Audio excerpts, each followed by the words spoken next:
started my business from home, and being in Winchester is kind of like a market research for me to find out what people like, whether they're open to my recipes and my ideas. My baked goods are rustic, I would say, and they're a little different than American baked desserts. I love desserts. I worked in restaurants and bakeries before, and I even went to culinary school, but I had to take a long break to raise my young family. And so I feel like they're now capable to be more independent, and I feel it's time for me to start back my love for desserts, and hopefully I can take Butternut to bigger venues and have retail one day. I like desserts just that's comforting, and the best compliment is if somebody tells me it just brings them back to like their childhood memories of eating something delicious. My goods are unusual, I suppose, because it's not something you get typically in an American bakery. So I have a few French-influenced pastries, like the morning bun, like the cannelé and the chocolate bouchon. And rustic, I try to give a sense of rusticity because it's baked from scratch, it's handcrafted, I bake from home, and I try to use good ingredients. So my chocolate are all Belgian chocolate, and I use good butter. So, and I'm crazy for butter, hence Butternut. So I try to keep things simple. People tend to like the blueberry scones a lot, and it's one of the simpler recipes that I have, but it's actually kind of tricky to make because you have to delicately handle the flour so it doesn't develop too much gluten and all these things. And from my market research in Winchester, I feel like there's also a market for gluten-free products, but delicious. So I'm also trying to learn recipes more and more about what people generally would want. So the gluten-free was definitely a big indicator when I first started here. My bestseller is my lovely chocolate chip cookie and my blueberry scones, morning buns. The chocolate bouchon is pretty popular. I don't know. Everything tastes good to me, so it's really what you like, and there's a variety for different palates, I feel like.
I'm Don Daniel. I'm with EmpowerWinchester. We're a group of concerned citizens that are talking about a real problem we have.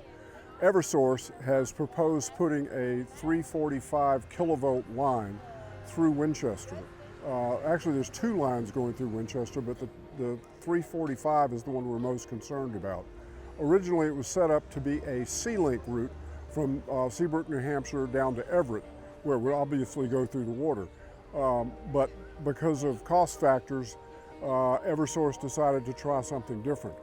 Now, this proposed line goes from the substation over on Horn Pond to Wakefield.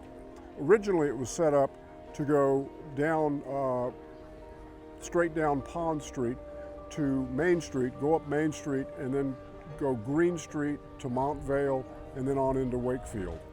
But somehow changed to go through Winchester. Now, why that happened, we're not really sure. But what it's going to do is go down Cross Street to Washington Street, and then up Washington Street, join Montvale, and then continue the regular route. The real problem with this is manyfold. One is it's going to take up to 2 years to dig this trench to put the things in. This is not a regular line like you see on a pole. This is it's not something that's like this big around that you see up in the air. This is about the size of a grapefruit, and it carries a massive amount of energy, and this energy is, when it travels through the line, it produces electromagnetic fields. There's a lot of different studies about electromagnetic fields. The ones that Eversource pays for all says that it's a great idea and there's no problem. But we have stuff from the National Institute for Health that says that there's instances of leukemia, childhood leukemia, that are associated with this line, this type of electromagnetic fields. And the Department of Defense uses electromagnetic fields, EMFs, as weapons, so I don't see how they can really be safe. The actual physical production of this, putting the thing in the ground, they're going to tear up Cross Street and Washington Street. The project should last about 2 years, and massive amounts of traffic congestion. In Winchester, we have basically 3 east-west routes north of downtown. If you close off one of those, the traffic will be murder. And putting these things in, every 1,800 feet, they have to drop a transformer that's about the size of a minivan. OSHA says that you shouldn't be within 20 feet of one of these lines up in the air, but they're going to put it within 20 feet of where kids sleep. Or other routes that they could use, like there's plenty of non-used railroad right-of-ways. Another problem we have is Winchester has ancient infrastructure running underneath the streets. The water mains and the power and the gas lines run underneath the streets. I spoke with the people in Stoughton where they put one of these lines, not this particular type of line because it's a brand new line, it's untested, but the fire department was told if these substations catch fire, let them burn. It takes quite a while. It produces so much heat that people can't go down and work on it. if they want to do some work on the pipes, the gas line, the water line, they've got to turn the thing off for almost 24 hours to allow it to cool down enough for people to go down there. Our infrastructure is already crumbling, and this will do no good for it at all. This is a very new technology. It's only been used one place in the Commonwealth so far, and it runs a grand total of about 1/10 of a mile. The one that Eversource is proposing for this area runs about 11 miles, and the problems that it can cause are insurmountable. The Eversource also says that they're going to hold the price down, but they're a cost-plus situation, so if they go over budget, hey, they go over budget, and they get 10% or whatever it is, a percentage of that overage just to put in their pockets. But we need the voice of the people too. Having people say not to do this is very important. There's a number of things that people can do. The siting board is the one that does, it's a quasi-governmental organization that will decide whether it can go through our area or not. They will decide whether the route is good. People can go to the website, www.EmpowerWinchester.com, and there's information about who they can contact to stop this terrible line, and contact Senator Lewis or Representative Day or Senator Pat Jalen. All those people are very good to talk to, and let them know that you do not support this.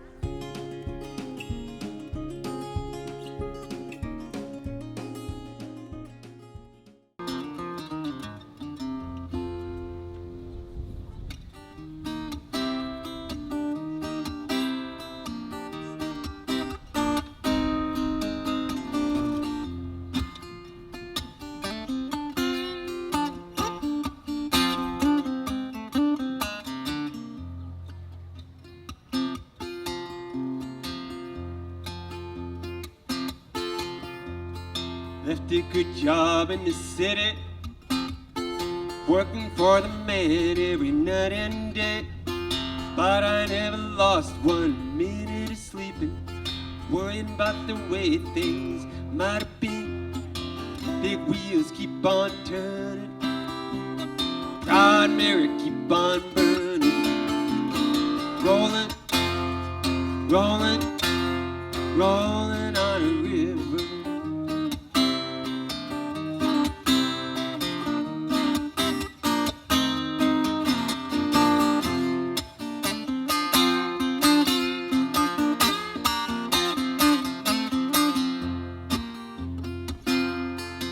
You know, I cleaned a lot of plates down in Memphis.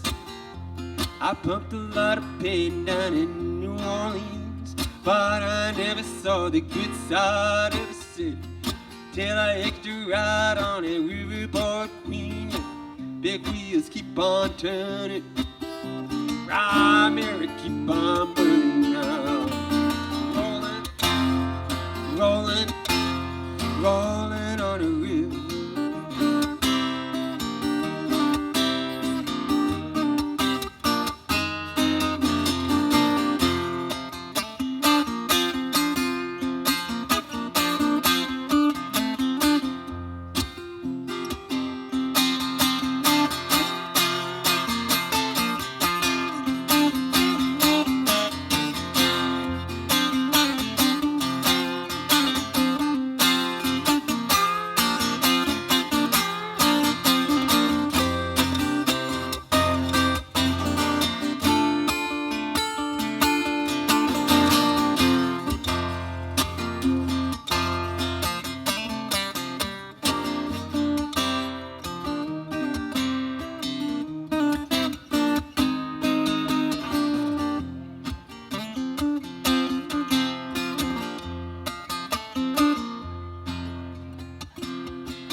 Now if you go down that river, I bet you're gonna find some people who live. You don't have to worry, although you got no money. People on that river, they're all out there to give you. Big wheels keep on turning, ride Mary keep on burning. Rolling, rolling,